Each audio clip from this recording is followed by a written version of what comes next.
Today I'm making a recipe that's sure to be a huge hit at your next party. It's vanilla sheet cake with a lemon cream cheese frosting. Could not be easier or more fantastic. Start off by making a cake. You need 2 1/4 cups of all-purpose flour. Scoop and level so that you get an appropriate measure.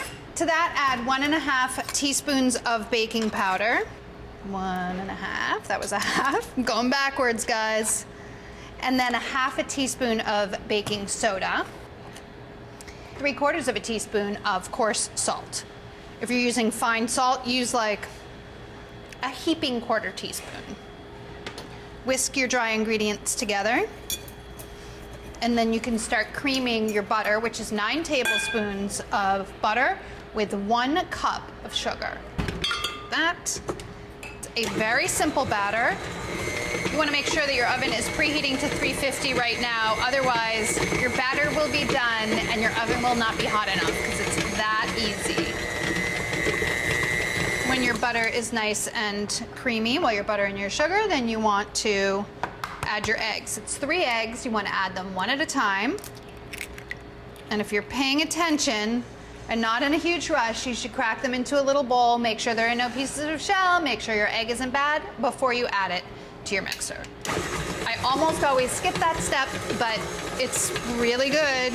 And one time a friend of mine told me that he was making a cake and he actually cracked an egg into the bowl so that it wasn't going directly in the mixer, and it was good because the egg was bad, like disgustingly bad. How often does that happen? Almost never, but it does happen sometimes. Also 1 teaspoon of vanilla extract. And then when everything is fully combined, if your mixer's not flying off the table, give it a scrape. 1 more little beat. And then you can start adding your dry ingredients. You want to add your dry ingredients alternating with a cup of buttermilk in about 3 additions. This will help your batter incorporate much more evenly. If you add all your flour and then mix in your milk or buttermilk at the end, it sort of like separates and then it can get tough and all kinds of crazy stuff can happen. I mean, I don't know how crazy, but this is the best way to incorporate.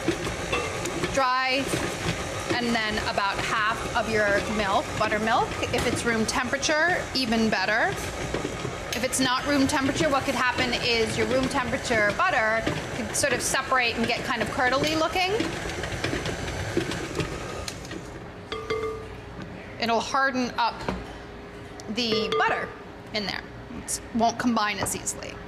It's best if all of your ingredients are room temperature. You get more volume and everything combines better if everything is at the same temperature.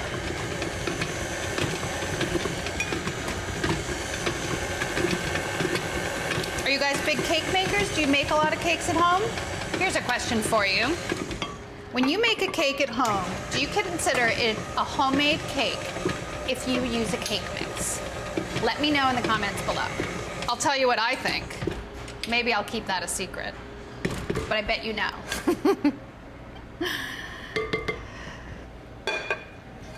Okay, that's about it. I have a pan, it's a 9 by 13 inch pan, and it is buttered and floured, and that's where I'm gonna bake this cake. It's sheet cake. Done. And then into your pan,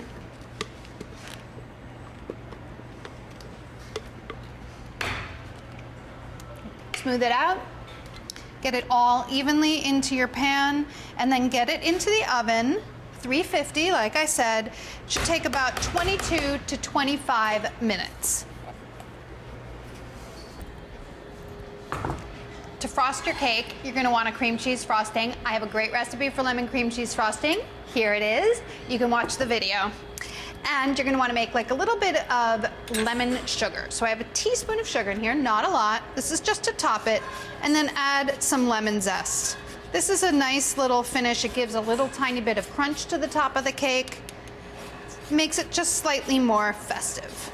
If you would like, a really great addition to this is some fruit on top. So if you wanna make it into a fruity type situation, some blueberries or some raspberries sprinkled on top is always a great way to go. Stir that together, and then just go ahead and frost your cake. It needs to be completely cool. And you do it right in the pan. You don't have to take it out. It makes it super portable, and portable is great. It's great for parties, great for office parties, great for bake sales. If you want to and you're bringing it to a bake sale or something like that, you can make it in a disposable pan. That way you don't have to worry about bringing it home.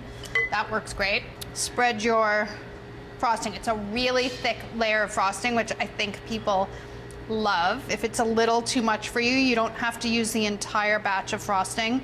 But I know when people eat stuff with cream cheese frosting, that's their favorite part. So I went kind of heavy on this. Give it a little sprinkle of that sugar if you want.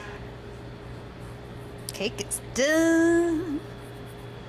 Should I have some? Should I have some? Should I? I think so. Oh, I have a knife with me. I'm just gonna cut it with my spatula. Oh. Doesn't that look good? I'm gonna make a mess because there's so much frosting.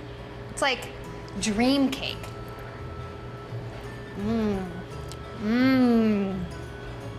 Oh my God. Oh, you're gonna be in heaven. You have to make this cake. You're gonna love it.